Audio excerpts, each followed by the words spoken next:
All right, quick check of your time right now. It is 6:49. We're almost 10 minutes away from the polls opening up on this November 5th election day. It is finally here, and we're joined now once again by political reporter and columnist A.G. Gancarski. So you've likely seen his work in Florida politics, Jacksonville Today, and the New York Post. A.G., we appreciate you joining us. I know it's dark and early.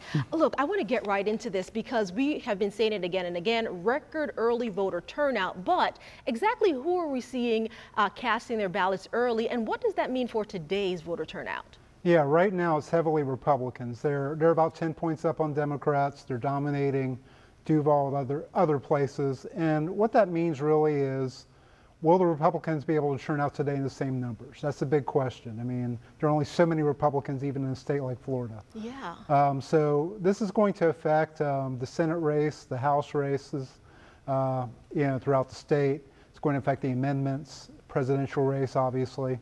But, right now it's advantage Republicans, but who knows? Democrats may turn out today, but I would say this, Democrats historically are not great election day turnout people. Wow. So we're going to really see how all of this pans out. But I want to talk about when we'll actually find out who will be the next president of the United States. Remember, 4 years ago, we waited several days to find out who was going to take the office.